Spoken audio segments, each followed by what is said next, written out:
हार्दिक नमस्कार। कैसे हैं आप सब। मुझे उम्मीद है होली का त्यौहार आप सभी ने बहुत उमंग और जोश के साथ मनाया होगा, होली की छुट्टियों का सदुपयोग किया होगा। और आज मैं आपके सामने अपनी उड़ान श्रृंखला का अगला सेगमेंट लेकर उपस्थित हूँ। होली की छुट्टियों में मैंने बहुत सारी पुस्तकें पढ़ी, जिनमें रामधारी सिंह दिनकर जी का, हमारे राष्ट्रकवि रामधारी सिंह दिनकर उनका एक महाकाव्य है रश्मि रथी नाम सुना होगा आपने। रश्मि रथी को पढ़ा, वसीम बरेलवी साहब को पढ़ा, मैथिली शरण गुप्त की एक महाकाव्य रचना है साकेत, यशोधरा, ये सारी रचनाएं मैंने पढ़ी। और इसी में आज कलम के बाहुबली मनोज मुंतशिर की चर्चा भी मैं करूंगा आपसे। उनकी एक पुस्तक मेरे हाथ में आई, मेरी फितरत है मस्ताना।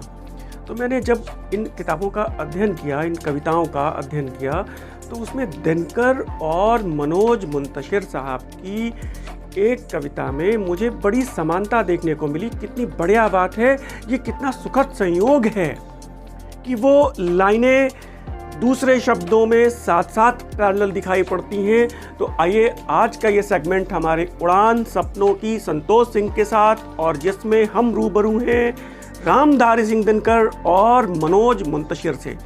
तो आज का ये सेगमेंट, जैसा कि आप देख पा रहे हैं, सामने लिखा हुआ है रामधारी सिंह दिनकर एवं मनोज मुंतशिर की कविता में दृष्टिगत समानता।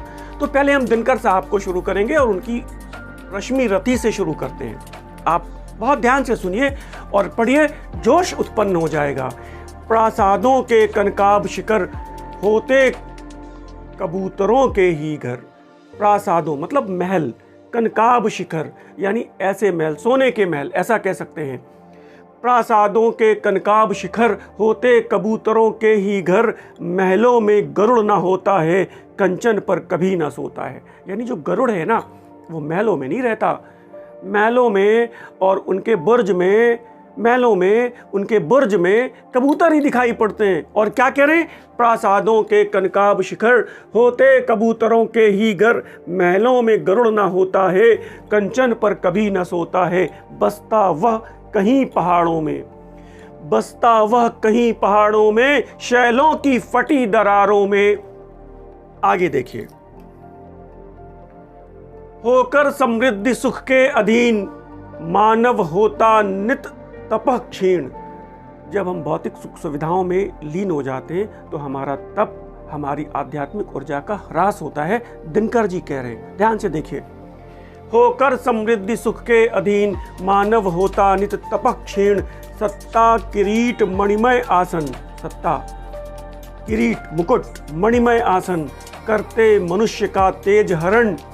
ध्यान से सुनिएगा, देखिए, सत्ता किरीट मणिमय आसन, करते मनुष्य का तेज हरण, नर वैभव हेतु ललचाता है, पर वही मनुष्य को खाता है। यानी कि ये जो वैभव है, जिस वैभव के लिए हम इस जीवन को बलिदान कर देते हैं, इस जीवन की बलि चढ़ा देते हैं, वही हमारे जीवन को खाता है। अब देखिए आगे क्या कह रहे हैं, उड़ते जो झंझावातों में, पीते जो वारी प्रपातों में, सारा आकाश अयन जिनका, विषधर भुजंग भोजन जिनका, वे ही फणिबंध छुटाते हैं, धरती का हृदय जुड़ाते हैं। मैं रिपीट कर रहा हूँ, उड़ते जो झंझावातों में, पीते जो वारी प्रपातों में, सारा आकाश अयन जिनका, विषधर भुजंग भोजन जिनका, वे ही फणिबंध छुटाते हैं, धरती का हृदय जुड़ाते हैं। वह पुरुष नहीं कहला सकता, वह पुरुष नहीं कहला सकता, जो विघ्नों को नहीं हिला सकता। दिनकर जी कितनी बढ़िया बात कह रहे हैं, जो विघ्नों को नहीं हिला सकता, वो पुरुष नहीं कहला सकता। जब विघ्न सामने आते हैं, सोते से हमें जगाते हैं, शूलों का मूल नसाने को, शूलों का मूल नसाने को मतलब विपत्तियों के मूल को खत्म करने के लिए, बड़ खुद विपत्ति पर छा जाने को, शूलों का मूल नसाने को, बड़ खुद विपत्ति पर छा जाने को, है कौन विघ्न ऐसा जग में, है कौन विघ्न ऐसा जग में, टिक सके वीर नर के मग में। कोई भी विघ्न मनुष्य के साहस से बड़ा नहीं है। मानव जब जोर लगाता है, पत्थर पानी बन जाता है, मानव जब जोर लगाता है पत्थर पानी बन जाता है, जो लाक्षागृह में जलते हैं वे ही सूरमा निकलते हैं। फिर से देखिए, जो लाक्षागृह में जलते हैं वे ही सूरमा निकलते हैं। और अब देखिए मनोज मुंतशिर साहब की उनकी पुस्तक फितरत मेरी मस्ताना का स्क्रीन आपके सामने है, और मनोज साहब की पंक्तियां कितनी ऊर्जा से भर देने वाली ये पंक्तियां हैं, मुझे लगा आपसे शेयर करनी चाहिए, मैं शेयर कर रहा हूं। मैं बाज हूं पर्वत घर मेरा। देखिए, दिनकर कह रहे हैं कि महलों में कबूतर रहता है और बाज पर्वतों के शिखरों पे रहता है, और वही बात देखिए मनोज मुंतशिर साहब कह रहे हैं, मैं बाज हूं पर्वत घर मेरा, सुख चैन की ठंडी छांव तले, मुश्किल है यार बसर मेरा। देखिए कितनी बढ़िया बात है, सुख चैन की ठंडी छांव तले, मुश्किल है यार बसर मेरा, महलों में कबूतर रहते हैं, मैं बाज हूं पर्वत घर मेरा। समानता समझ में आ रही है? इस कविता को आप एक दो बार जब सुनेंगे और समझेंगे, नोट कर लीजिएगा, तो आपको अच्छा लगेगा। महलों में कबूतर रहते हैं, मैं बाज हूं पर्वत घर मेरा। अब देखिए, रण स्वाभिमान का लड़ने को मैं एक अकेला काफी हूं। बाज के लिए, मनुष्य के लिए, रण स्वाभिमान का लड़ने को मैं एक अकेला काफी हूं। एक हिम्मत है तलवार मेरी, एक हिम्मत है तलवार मेरी, दो बाजू है लश्कर मेरा। अगर आप छात्र हैं तो आप तलवार की जगह कलम का इस्तेमाल कर सकते हैं। हमारे सिपाही तलवार और बंदूक के लिए एक हिम्मत है तलवार मेरी, दो बाजू है लश्कर मेरा।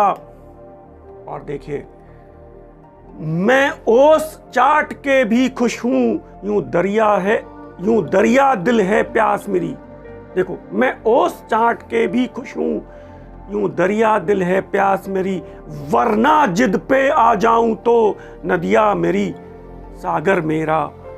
समझ पा रहे हैं? जिद पे आ जाऊं तो नदियां मेरी सागर मेरा। मेरी टूटी शमशीरों पे तुम्हें आज हंसी आ जाती है, मेरी टूटी शमशीरों पे तुम्हें आज हंसी आ जाती है, कल आंखें धुआं हो जाएंगी जब देखोगे जौहर मेरा। कल आंखें धुआं हो जाएंगी जब देखोगे जौहर मेरा, मैं बाज हूं पर्वत घर मेरा, मैं बाज हूं पर्वत घर मेरा। तो फिलहाल आज की इस कविता को यही विश्राम दूंगा। मैं अध्ययनरत हूँ और मुझे जहाँ जहाँ पर बहुत सारे महाकवियों की रचनाएं मैंने अभी परचेज़ की हैं, और जहाँ पर भी मुझे ऐसा लगेगा कि वो पंक्तियाँ आपसे शेयर करनी चाहिए, वो आपके जीवन में उतरनी चाहिए, मैं आपसे शेयर करता रहूँगा। मुझे ये एपिसोड उड़ान का आपको कैसा लग रहा है, मुझे ज़रूर कमेंट बॉक्स में बताइएगा। मुझे इसको जारी रखने में मदद मिलेगी। मुझे विदा दें। धन्यवाद। नमस्कार।